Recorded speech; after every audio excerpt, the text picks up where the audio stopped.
Good morning, welcome to Nigeria Now, showing on your digital first Pan-African news network, TOS Television. I am Merciful Ajinomo. On the national dailies this morning, there are big stories that are going to be addressed by our analyst in the house in the person of Adebayo Fajimi. Welcome to the show. Thank you very much. Good morning. Good morning. Let's begin with the Guardian newspaper this morning. And of course, the big story there says 2023, PDP may dump zoning as NEC meets over autumn report. We have three riders. The first concerns mount over appointment of convention planning committee. The second rider says court orders speedy hearing of suit challenging PDP's primary. And the third says, Umahi, if Jonathan joins APC, it will be one of the wonders of this century. That is on the Guardian newspaper. But the big story, PDP may dump zoning as NEC meets over autumn report. But really, do you think zoning is something that the PDP should focus and, utilize come this 2023? Yes, I believe that because even though this zoning of reference are not constitutional, it is just a normal a tradition in our political system, and that since the Fourth Republic, we have seen that over and over again. A certain section of the country, will come to power. It goes back to another. And so on and so forth like that. So it is a tradition that we have maintained since the Fourth Republic. And I don't see any different thing coming out this time around. And the reason is just because of the vociferous, the way we are wired as a nation because of the sentiments and the rest like that. So now, and you can see the agitation, from left and right, secession and things like that. So because people, this thing have gone into the mindset of the people, and a lot of Nigerians, don't have that sense of belonging that truly we are part of this country. And now, so if the PDP is saying okay, they want to, if they are not very careful, in the region they want to put this thing to, it will really do a lot of damage to the party. But I think very strongly that it is something they will still need to do, going forward to ensure that they present a very credible candidate, in the forthcoming general election. As it is now, I'm not sure that we have developed so much in our democratic, practices and principles, such that I will have to say this time we want to jettison, zoning. I still believe very strongly that it's something they will still have to adhere strictly to. All right, that's on the Guardian newspaper, and that's the big story right there. Continues on page 2 of the Guardian.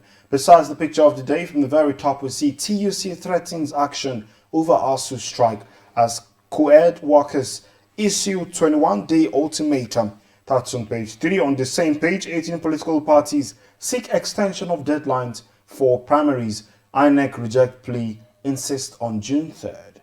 And federal government gives occupants 30 days to vacate Lagos bridges. And then we see from the right side, political parties and obscene money politics. That's on page 2, the editorial on The Guardian. And PDP running a distant third in Ekiti governorship polls, says survey. That is on page 5 of The Guardian. The lower banner says 10-year extension. I will hand over May 29th next year. Buhari replies Clark. That's on page 2.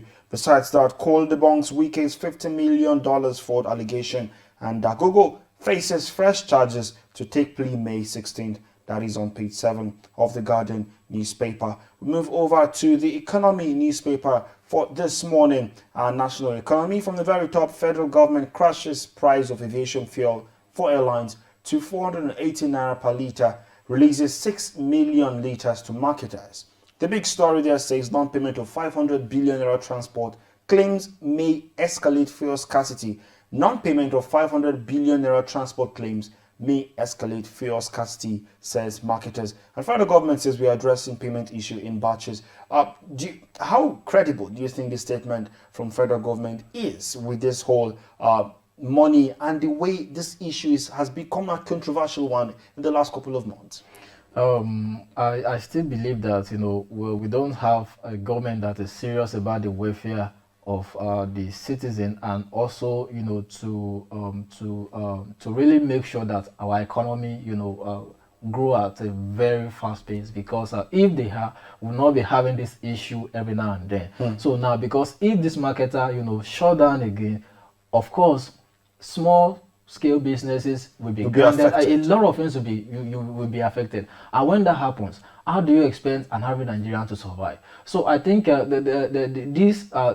government should just try to intervene, by telling the concerned, agency, to do the needful to this, because they are also into this business because they want to maximize profit. And if you are, rendering, a service or goods, and you are not getting anything in return, or you are being sidelined, or you feel cheated, of course you may want to react. So I think for the sake of African Nigerians, because for the sake of our economy, the federal government should try to rise to the occasion and talk to the concerned agency to ensure that they pay this money, they give this thing to these people, to ensure that they keep doing the business, so that we will not be affected. Because about two days ago, we know what we suffered, and we saw a lot of Definitely. people on the street, on the road, stranded and things like that. So we should not be looking forward to experience this thing again. Yes, definitely, I agree with you on that one, because we are all affected by these things.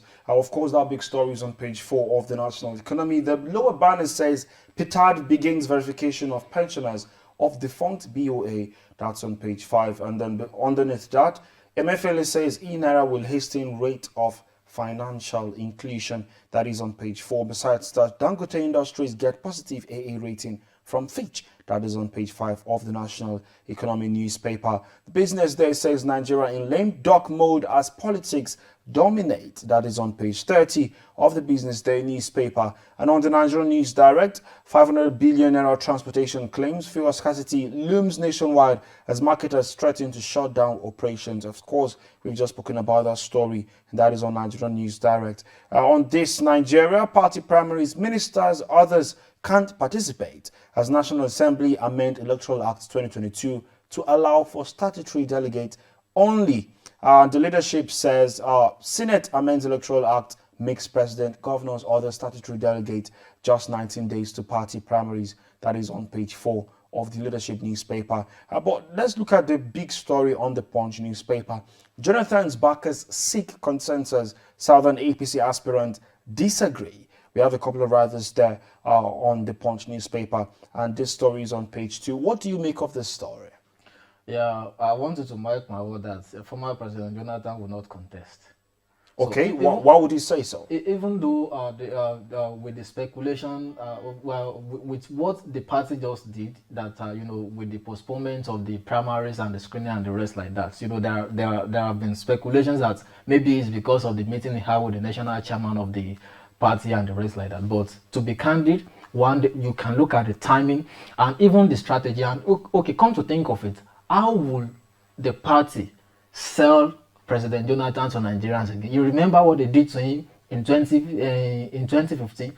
Unprintable names. There was, I've never seen that name that they did not call him.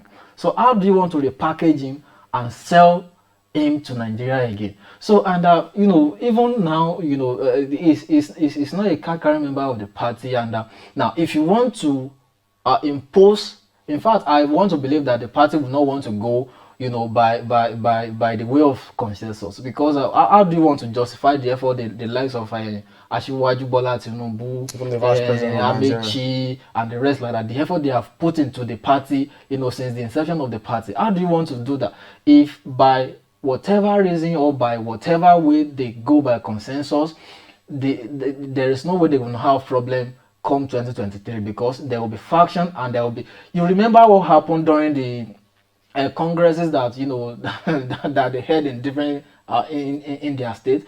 A lot of factions happened. A lot of factions came up, and there were a lot of people who were dissatisfied because of the way the party was treating them that time. So if this happened again, of course, we will see very many people will be dissatisfied, and they may even go out of their way to vote against the party. We have seen that over and over. It happened in my state, Osun State. We saw it in Zamfara State and other parts of the country. So the party will not want to, do that. I think the only thing they can do, that can, make everybody, to be satisfied, with the process is to even if Jonathan will come back, is to allow or avail every candidate, every aspirant a level playing field whereby your popularity and your strength can be tested, and then whoever Not by emerges ahead. consensus. So if everybody comes to the contest and you saw, and you see that this contest is free and fair, of course you say, okay, I try my best,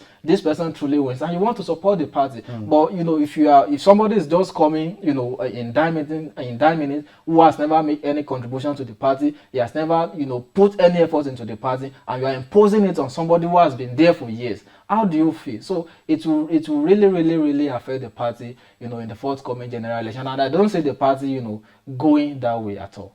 Okay, that story is on page 2 of the Punch newspaper. And from the very top, we see bank loans to government rise to 16.32 trillion naira, says CBN.